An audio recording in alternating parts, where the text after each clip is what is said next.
The rain pattered against the windows of our Seattle home, a soft rhythm that blended with the crackle of the fireplace. Michael and I sat in the living room, the glow of the flames casting shadows across his face. My stepbrother, always steady as the evergreens outside, was different tonight. His hand trembled as he reached for his coffee mug, the steam curling like a question mark in the air. I lowered my book, sensing the weight of his silence. "Hannah," he said, his voice low, almost drowned by the fire's murmur. "I've been thinking. There's a place I want to take you, somewhere I can make a real difference."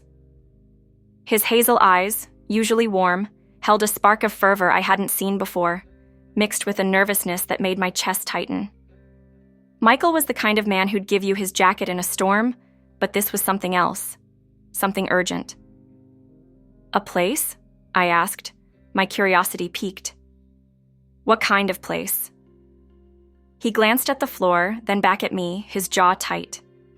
"It's a club, a sanctuary, really, for men who feel disconnected from the world." The word disconnected hung heavy, like the damp Seattle air. It wasn't just the word, it was the stories it carried, the ones Michael wasn't telling me. My heart skipped, sensing the edge of something unknown. "Disconnected?" I echoed, my voice barely above a whisper. "And you want me to go there?" He nodded, his eyes brightening with that strange intensity. "Yeah, I think it'll help us understand each other better. There are things I've been dealing with, Hannah, things I haven't shared." The room felt smaller, the walls closing in with the weight of his words. Michael and I had grown up together since our parents married when I was 10, our bond forged through shared summers and quiet confidences. But this was a side of him I didn't know, a shadow behind his usual warmth. I leaned forward, my book forgotten. "I want to see it," I said, my decision firm despite the flutter of unease in my stomach. "This place that means so much to you." His smile was a mix of relief and something I couldn't place, a tremor of vulnerability maybe. He took my hand, his touch warm but unsteady, and we stepped out into the cool, misty night. Seattle's streets pulsed with life, the neon signs of coffee shops and bars glowing through the drizzle. Michael's grip was firm, guiding me with a purpose that felt both thrilling and unsettling. The city seemed to hum with secrets, each alley hiding stories untold. As we walked, I couldn't shake the feeling that this wasn't just about visiting a club. It was about peering into Michael's soul, into the parts he kept hidden even from me. We stopped at a nondescript building in the heart of Capitol Hill. Its only marker a dimly lit sign that read, "The Sanctuary." Inside, the air was thick with the scent of aged wood and the soft murmur of voices. Plush velvet curtains framed the dim room, where about 15 men, all around 40, sat at low tables, their faces etched with solitude. They looked up as we entered, their eyes a mix of curiosity and longing. Michael introduced me to a few: John, a quiet accountant with tired eyes; Mark, a once vibrant artist whose spark had faded. Their names blurred, but their stories lingered, heavy in the air. Michael led me to a secluded table, his hand still in mine. "I brought you here because I need you to understand," he said, his voice barely above the ambient noise. "These men, they're like me, Hannah. They've lost something, someone, and they're here to reclaim a piece of themselves." I nodded, feeling the weight of his confession. The air was dense with unspoken pain, each man's gaze carrying a silent burden. Then he leaned closer, his eyes searching mine. "Hannah, I want you to engage with them. Give them the affection they crave, while I watch."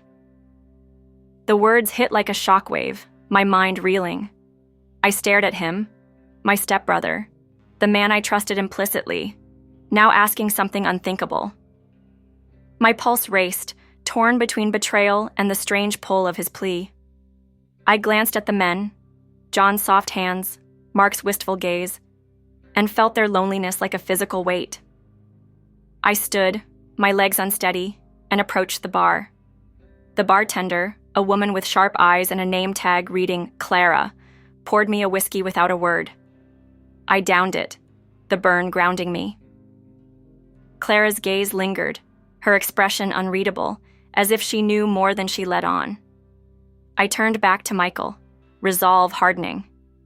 "I'll do it," I said, my voice steady despite the chaos inside. The men's faces lit up, a flicker of hope in their eyes, and Michael's tears glistened as he nodded. John approached first, his touch gentle as he took my hand. "Thank you," he whispered, his voice thick with years of isolation.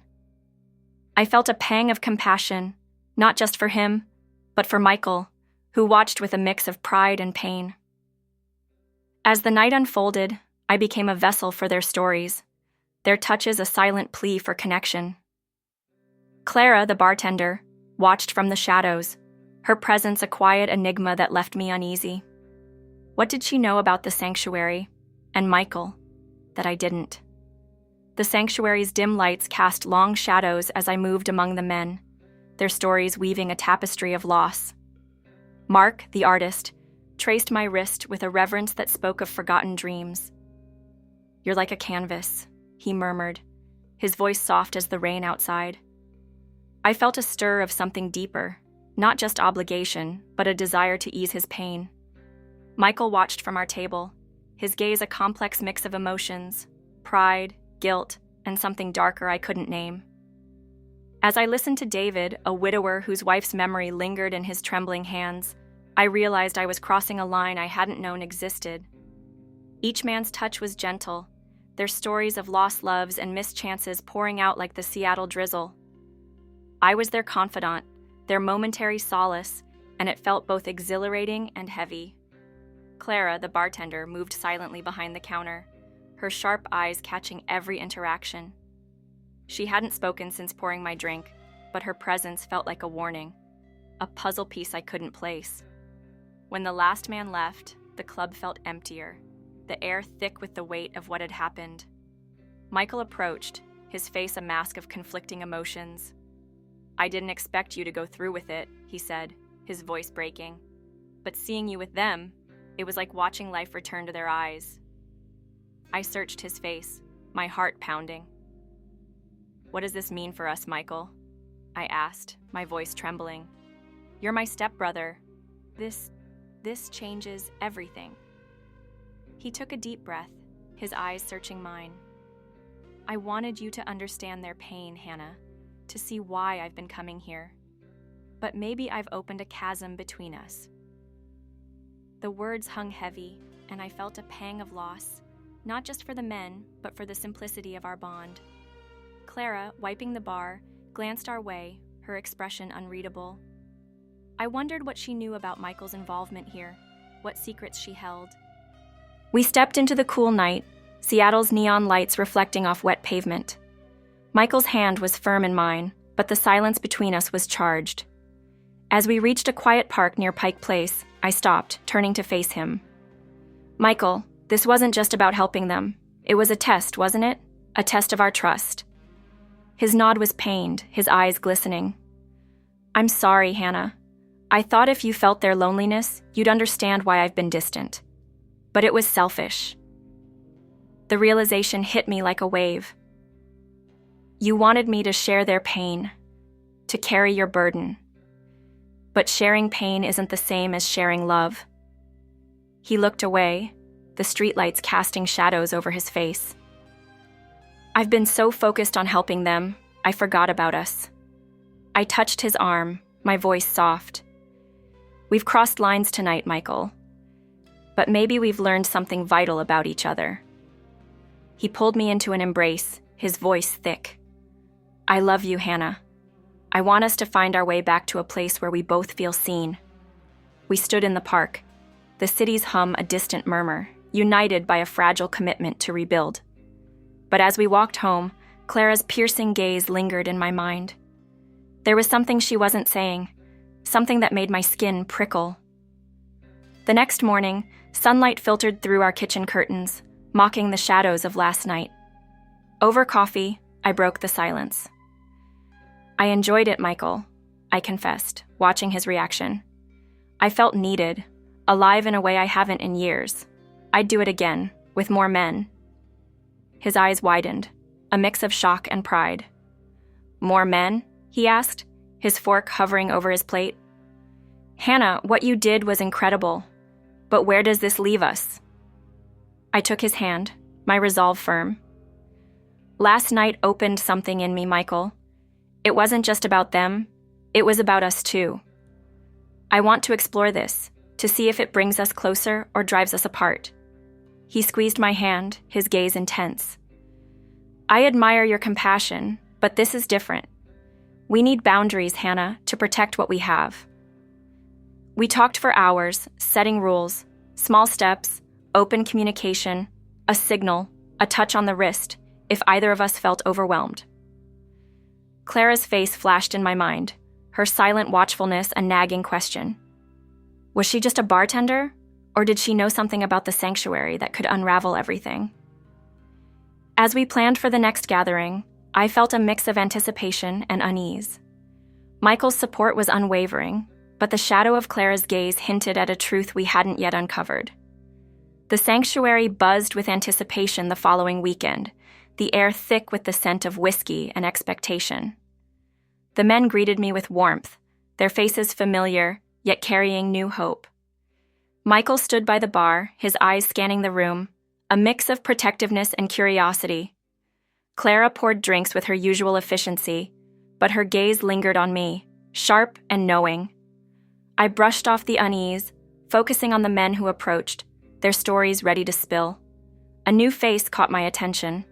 Alex, a former teacher with a quiet demeanor and eyes that held a well of sorrow. He sat alone, nursing a craft beer, his fingers tracing the bottle's label. Michael introduced us, his voice soft. "Alex lost someone close," he murmured. "He's new here." I nodded, drawn to Alex's gentle presence. As we talked, he shared his story, a love lost to a car accident, leaving him adrift in a city that felt too big. His touch was hesitant, a brush of fingers against mine, and I felt a spark, a connection deeper than the others.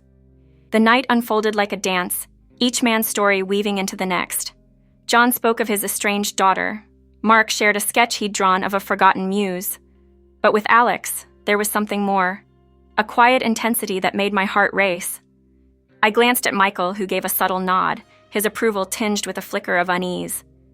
Clara, wiping down the bar, watched us with an intensity that felt intrusive. Her lips pursed as if holding back a secret. As I moved among the men, their touches gentle and their stories raw, I felt alive, a vessel for their healing. But Clara's presence gnawed at me. Midway through the evening, she approached, her voice low. "You're good for them, Hannah," she said, her eyes narrowing. "But be careful, not everyone here is who they seem." Her words sent a chill down my spine, and I glanced at Michael, who was deep in conversation with David. What did she mean? Was it about Alex, Michael, or something else entirely? The night deepened, and Alex's story lingered in my mind. His hand rested on mine, a silent plea for connection, and I responded with a warmth I hadn't expected. Michael watched, his expression unreadable, tears glinting in his eyes. As the last man left, he approached, his voice low. "You were incredible tonight, Hannah. But how do you feel?" I took a breath, my emotions swirling. Alive, Michael, but also on the edge of something vast and terrifying. He pulled me into an embrace, his voice a whisper. "We're in this together, whatever it brings." But Clara's warning echoed, a shadow over our pact. As we walked home through Seattle's misty streets, I noticed a figure lingering behind us, their silhouette barely visible in the fog. My heart raced. Was it Clara, or someone else entirely? Michael's hand tightened in mine, oblivious to the figure, but I couldn't shake the feeling that the sanctuary held more than lonely hearts. It held a secret that could break us. Back in our cozy living room, the fireplace's glow felt like a mockery of the tension between us. Michael and I sat on the couch, the silence heavy with the weight of the night. "We've opened a door, Hannah," he said, his voice thoughtful. "A part of ourselves we've kept hidden. But this is about us, not just them." I nodded, understanding the gravity of his words. "I know, Michael. It's about our connection, too. But Clara's warning, what did she mean?" his brow furrowed, surprise flickering in his eyes. Clara? She's just the bartender. But his tone lacked conviction, and I pressed. She knows something, Michael, about the sanctuary, about you. He looked away, the shadows dancing across his face. She's been there longer than me. Maybe she's seen things I haven't. The next day, I couldn't shake the image of the figure in the fog. I returned to the sanctuary alone, the rain heavier now, mirroring my unease. Clara was behind the bar, her sharp eyes meeting mine. Back already? She asked, her tone laced with something I couldn't decipher. I need answers, I said, my voice firm. What's going on here? She leaned closer, her voice a whisper. The sanctuary isn't just a club, Hannah. Some men here are running from more than loneliness. Debts, crimes, pasts they can't escape. My heart sank. And Michael? She hesitated, then said, Ask him about the money.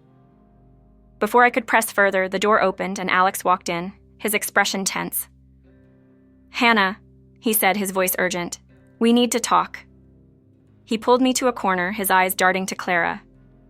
I saw someone watching us last night. I think they're after Michael. That night, I confronted Michael in our kitchen, the rain pounding outside. Clara says the sanctuary's tied to something criminal, and Alex saw someone following us. What aren't you telling me? His face paled, his hands trembling. I didn't want you involved, Hannah. Some men there owe money to dangerous people. I've been helping them hide, using the club as a front. My breath caught. A front? Michael, are we in danger?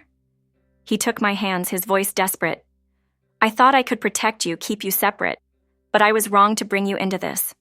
Tears welled in his eyes. I love you, Hannah, as my sister, my family. I wanted you to see my purpose, but I've risked everything. I felt a surge of love and fear, our bond tested by secrets. We'll face this together, I said, my voice steady, but no more lies. As we planned to uncover the truth, Clara's role became clear. She wasn't just a bartender, she was a gatekeeper, watching for those who threatened the sanctuary's secrets. The figure in the fog was likely one of the creditors, hunting men like Alex. Michael and I agreed to confront the danger, setting boundaries to protect our bond while unraveling the club's dark underbelly. In the quiet of our home, we held each other, united by love and a resolve to face the unknown, knowing our journey had transformed us forever.